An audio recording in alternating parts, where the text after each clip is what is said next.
Welcome back, everyone. Ready to dive deep? Today, we're putting on our detective hats and taking a closer look at the world of epidemiology. You know we love our deep dives.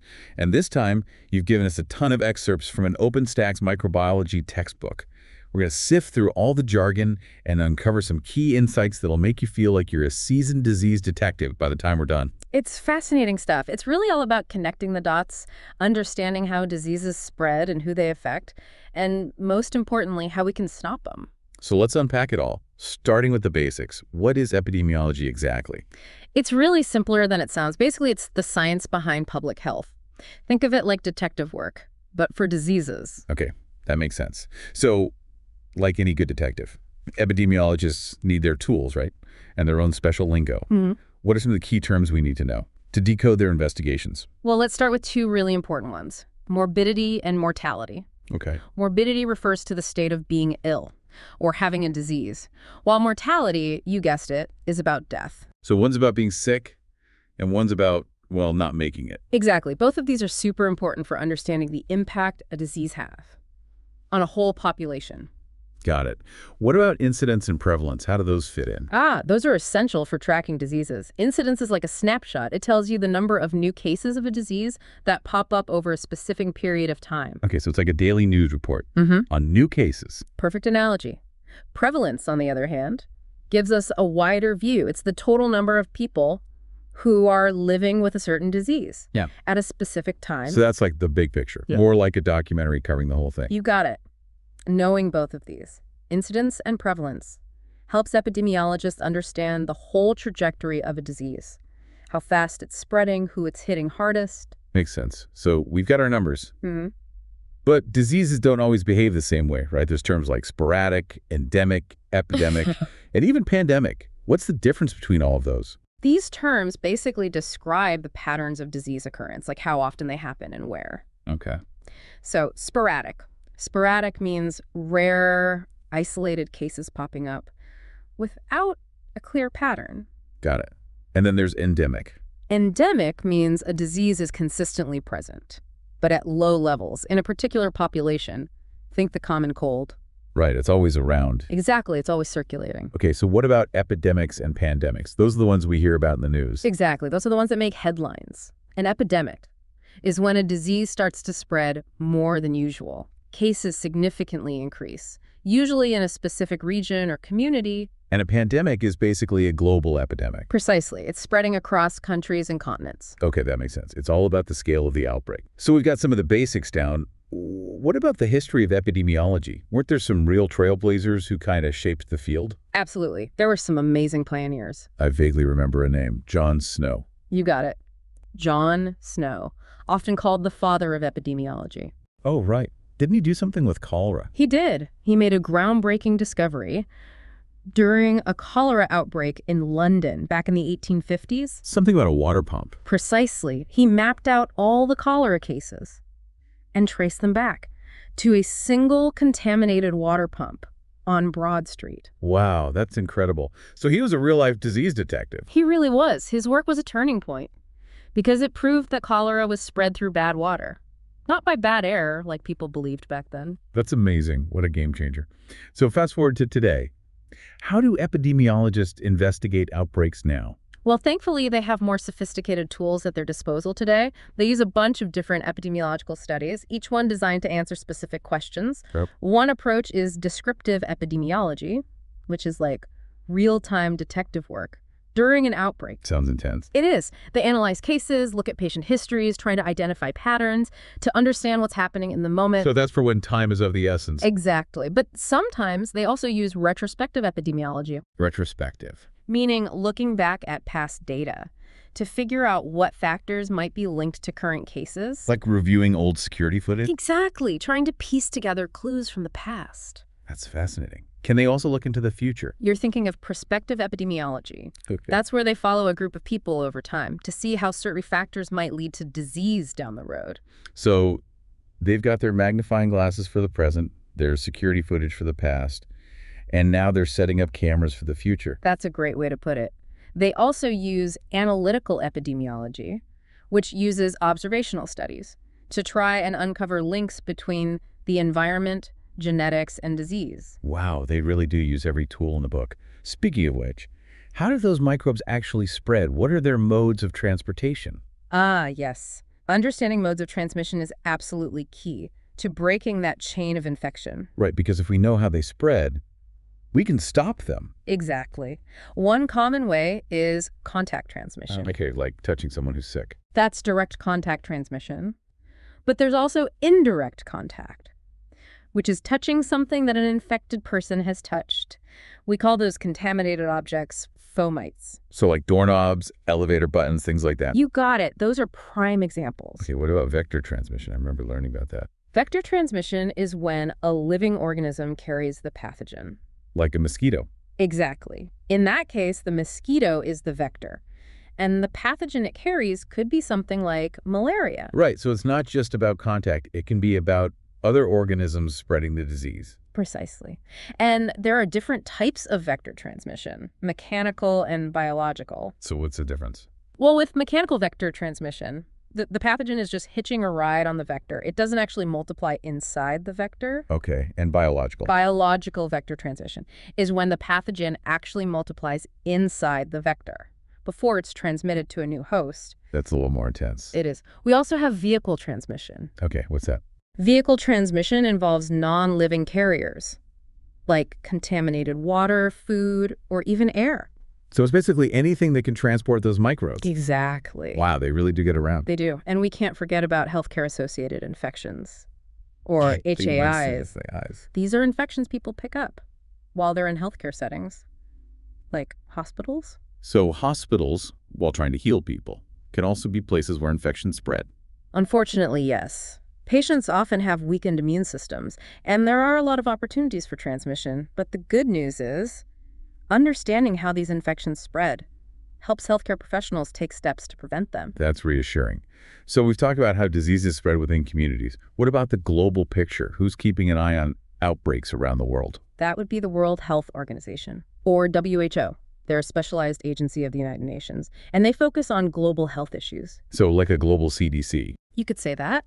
They collect and analyze data from all over the world, coordinate public health programs, and respond to international emergencies. That sounds like a huge job. It is. One of their biggest challenges is dealing with emerging and re-emerging diseases. Emerging and re-emerging. Emerging diseases are basically new, either new to humans or they're rapidly increasing in incidence or geographic range. And re-emerging. Re-emerging diseases are the ones that are making a comeback after we thought we had them under control. Oh, right. Like they've learned new tricks. That's a little scary. It can be. And it highlights why ongoing surveillance and global cooperation are so important. This has been so insightful. It's incredible to think about all the work that goes into tracking and understanding diseases.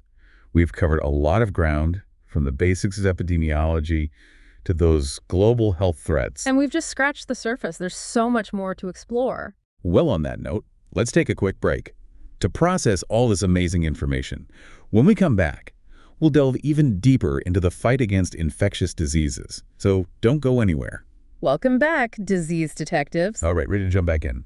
Before the break, we were talking about those emerging and re-emerging diseases, a constant reminder that things are always changing in public health. Right. It's like a never-ending game of whack-a-mole with those microscopic foes. Pretty accurate analogy. Speaking of which, let's zoom in a bit closer. Explore that microbial world and how those microbes play a role in transmitting diseases. Okay, I'm ready for my close-up with the microbial world. But first, not all microbes are the bad guys, right? Absolutely not. In fact, many microbes are actually beneficial, even essential for human health. Right. Think about the bacteria in your gut that help with digestion. Right, the good guys. Exactly. But then there are the pathogenic microbes, the ones that can cause those diseases. So it's like a microbial ecosystem with heroes and villains. Perfect analogy.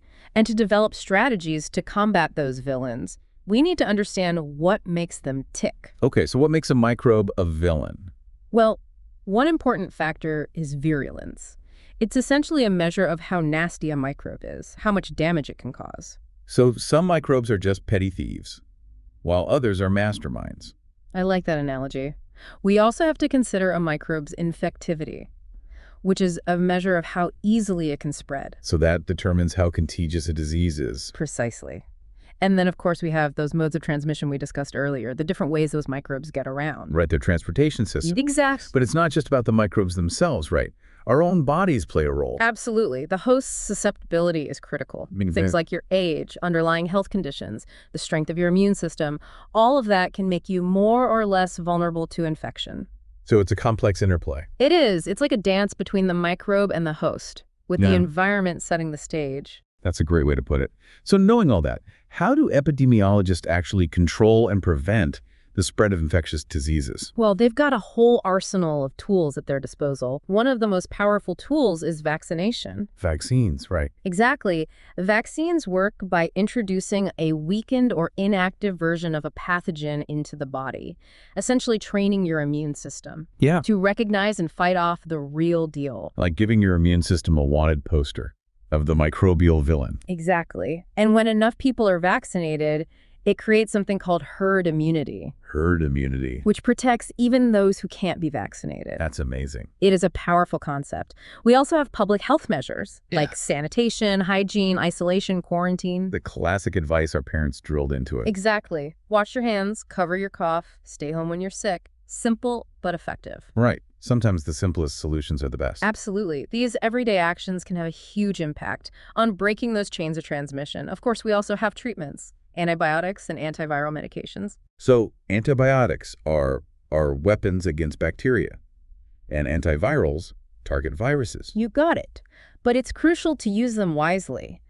Overuse of antibiotics can lead to antibiotic resistance. Right, we've all heard about those superbugs. Exactly. Antibiotic resistance is a major public health concern. It's like those villains have learned to dodge our bullets. That is a scary thought. It is. And then, of course, we have those emerging and re-emerging diseases we talked about earlier. The new villains and the old ones coming back with a vengeance. It seems like epidemiologists are always on high alert. They are, always ready to face whatever microbial menace comes their way. That's the nature of the job. They're constantly monitoring, investigating, developing strategies. It's incredible work. So much goes on behind the scenes to keep us safe from those unseen threats. It does. And their work is only getting more complex as technology rapidly advances. Oh, right. I've heard about that. How data science and technology are changing the game for epidemiology. Can you tell us more about that? Absolutely. We're living in the age of big data. Yeah. And that includes health data. We generate tons of data every day, electronic health records, social media posts, GPS locations, even weather patterns. Wow, it's like a digital fingerprint of our health and behaviors. Exactly. But how do we make sense of all that information? That's what I was thinking. That's where artificial intelligence and machine learning come in. AI and machine learning. These tools can sift through massive data sets, identify patterns, make predictions that would take humans forever to do manually. It's like having a superpowered detective team working 24/7. Exactly. And they're already being used in incredible ways. Like it. Well, for example, AI algorithms can help predict outbreaks, identify high-risk populations, even personalize public health interventions. So instead of just reacting to outbreaks, they can predict them before they even happen. In many cases, yes. One fascinating example is using machine learning to predict the spread of influenza. The flu. Yep. Researchers have developed models that analyze data from all sorts of sources, social media, search engine queries, even weather patterns, to forecast those flu outbreaks. So it's like they have a crystal ball for the flu. In a way, yes. And that information helps public health officials prepare, allocate resources, target vaccination campaigns. That's amazing. What other ways is technology being used? Well, mobile health apps and wearable devices are becoming increasingly important. They can collect real-time data on people's health, their behaviors, symptoms. So our smartphones and fitness trackers are turning into tools for epidemiology. Precisely. And then there's genomic sequencing. It allows us to track the evolution of pathogens, identify drug resistance, even develop personalized treatments. It sounds like the future of epidemiology is incredibly bright. It is. But with all these advancements come new challenges and ethical considerations. Right, of course. With any powerful technology, we need to be mindful of potential risks. Like what?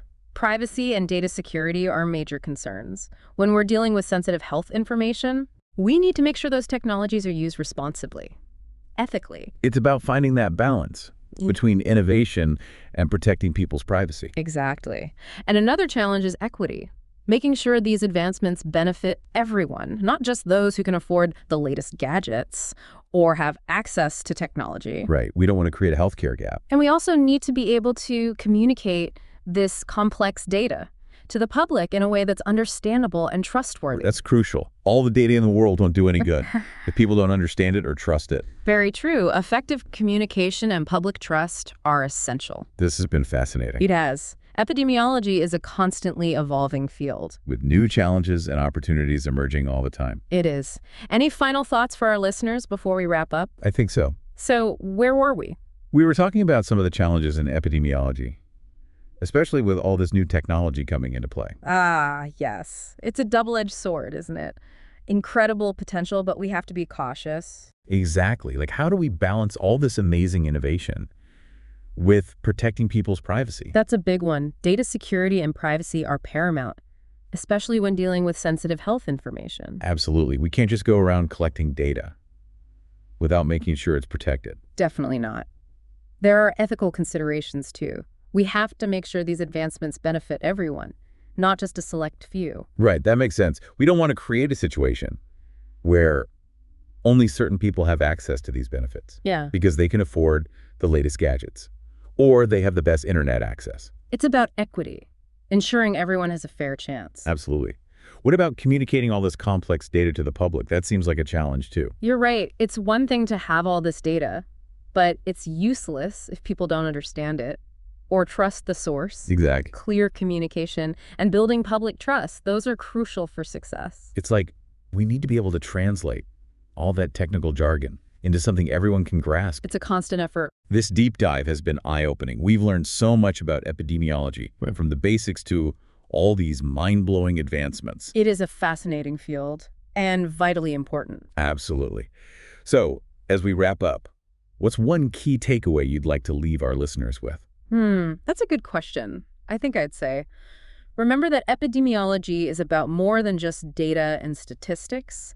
At its core, it's about people. That's a great point. It's about understanding how diseases affect our lives and working together to find ways to prevent and control them. Beautifully said. Well, that brings us to the end of our deep dive into epidemiology. We've had a blast exploring this amazing world. Me too. And we hope you have too. Remember, knowledge is power, and the more we understand about how disease is spread, the better equipped we are to protect ourselves and our communities. Couldn't agree more. Thanks for joining us on this journey. We'll see you next time for another deep dive into the world of science.